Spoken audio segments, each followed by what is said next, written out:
he's going on to explain the connections between what he's learned in BJJ to the biomechanical pieces in kata, and they're identical in principle, right?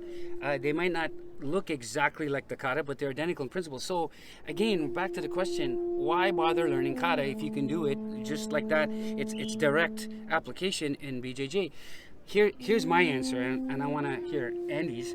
My answer to that is, okay, to talk about it in another example, just like Andy was saying, I showcased Pinan Sandan, a movement from there, where your hands are like this, you drop down into a Kibadachi or Shikodachi, you swivel with your elbow, and you swing out like this, okay? It presents itself as a hip swivel and a check and a back fist in our system anyway, on my former system, Shorin-Ryu. But if you look at the ideas behind it, twisting and crossing into center line, I would never know, to be honest, how to use that. When I cross-trained in submission grappling, the little that I've done there, wrestling, a bit of BJJ, and just messing around with self-defense systems, I just see that twisting and stepping off the same as in this kata. So I'm thinking, okay, twisting motions and any kind of hand going down center line can be used to crash into that space, escape and crash into that space. So the idea, escape and crash into the space. So now, because of that, my cross-training there, anytime I see in a kata this type of twisting motion and hands coming down center line, I have now an application to inform myself. So I can now fill in holes in all of these memorized motions that were meaningless to me before. That is my reason for cross-training and doing this. Because I have all this reservoir of these movements. They're tools that are sitting in my memory for about 26 to 30 years that I really have no sense of it. I need to find other ideas to make sense of it. So that's why I do it. Yeah. But again, like if the only thing you want to get from the training is learn how to fight, you absolutely don't need to do kata. Correct. Muay Thai fighters don't do kata.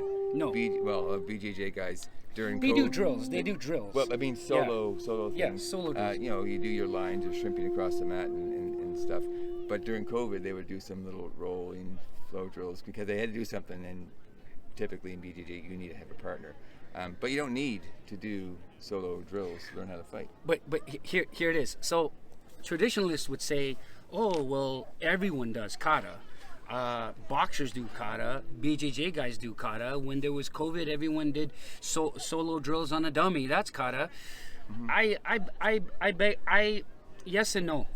So if you want to look at the kata aspect of a solo training exercise to develop your movements, yeah, it's solo training, great. But this is where I think the problem is like when you look at kata as a solution to okay, if I came from a background where we were led to believe, not led, forced to believe that kata is the end all be all. You practice kata enough, it becomes in your nervous system. You can use it. You can use it in a reactionary situation. It can be used in self-defense. No. But like Daniel Marino. Yeah. Trained with him once or twice. Hey Dan. Yeah. Nahanchi project. So he does. Oh yeah, in England, right? Yeah. He came down. Yeah. No, I met him in where was it? In Ontario. Oh, in Ontario. Yeah, a few years back. Oh, okay. In Abernethy. Okay. But I had known him for quite a while online. Yeah. Anyways, he does what I call contextual kata. So when he's doing teki or nahanchi as he calls it, you have this 1, 2, 3, 4, 5. If you look at the kata, you're in this horse stance or kibadachi, and you're moving in a very specific way with posture.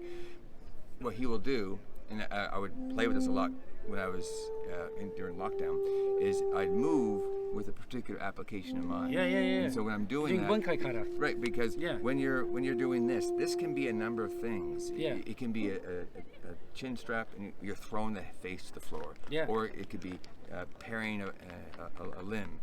It could be a number of things, but So you basically shadowbox.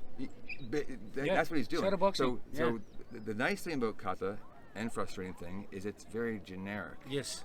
And That's the thing. And now, where we Yeah. don't know what the original intent was, it's very much open to interpretation. There's all kinds of good, correct interpretations. There's all kinds of really crappy ones. Yeah. The crappy ones are usually when you stay in the Yeah. form. Yeah, right? yeah. But so if you watch Daniel doing one of his contextual kata versions, he has something in mind Yeah. what he's doing. And it's obvious when you see it.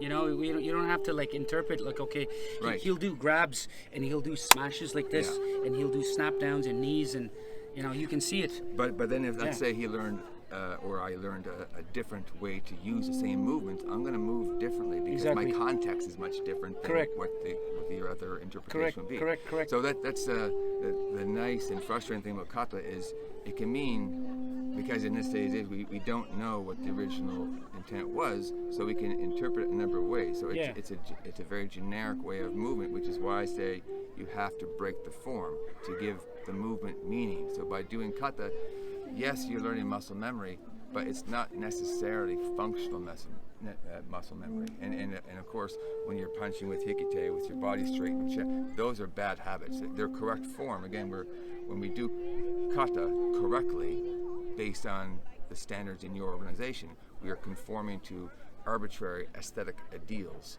They are nothing more than aesthetics. They are not necessarily rooted in functionality. We need to break the form. So do we need kata? I'm going to say no, but it's for me, it's especially for someone who's come from a 3K background, it's very satisfying to come up with something that makes sense or to learn something from someone else that has real combative value. Yeah. That said, we were talking earlier this weekend about when I go to teach a seminar. I remember I went to a gentleman named Roy Stewart. He lives in Shotokan, PEI. He has a Shotokan dojo there.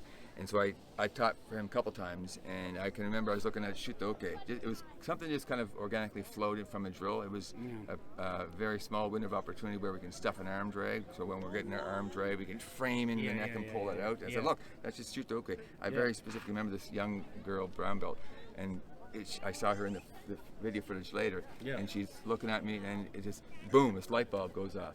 And it's satisfying to see people have those light bulb moments, or to have them yourself. But for my students, they don't have those light bulb moments because we never train kata out of context. We do some kata or piece of a kata. Here's what I work on today.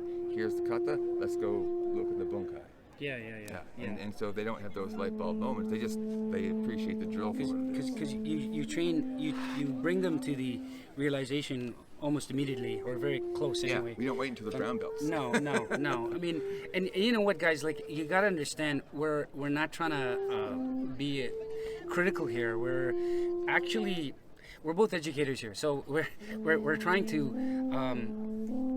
preach and proliferate an effective and efficient training method, right? I've spoken about this numerous times, so you know, guys who have been following my material, you're gonna know where I'm going with this. It's like teaching mathematics, okay? If I'm going to be teaching mathematics, I'm going to start with the rudimentary operations: adding, subtracting, multiplying, dividing, okay? And then I'll throw numbers in various kind of scenarios, and I'll repeat that until they get some proficiency. To me, that's the kata. That's kata right there. But then I'm going to throw in problem solving, where it's a little abstract, and they're going to have to understand words in that problem and tie that into, okay, where do I see adding in there? And how do I know that in that sentence that I have to numerically add two things together, right?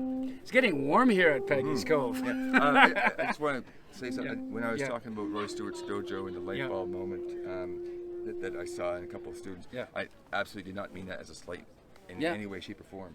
Roy's on a journey as well, and he's trying to make kata meaningful. And there just happened to be one moment where that resonated with that girl, and she saw a functional purpose for Shotokan. Anything else on kata? So kata and kihon. Let's talk about kihon a little bit. We were talking earlier on, I think yesterday at the cabin. we were talking about Lee Morrison. Shout out to Lee. Hopefully we'll get that podcast going.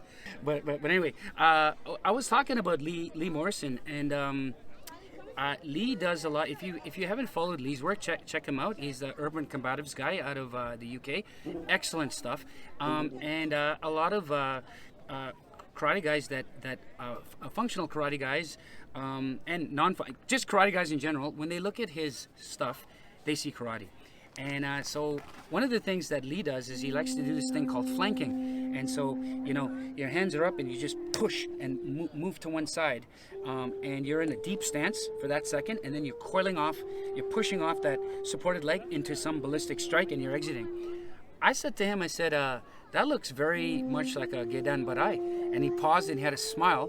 And he says, mate, because it is.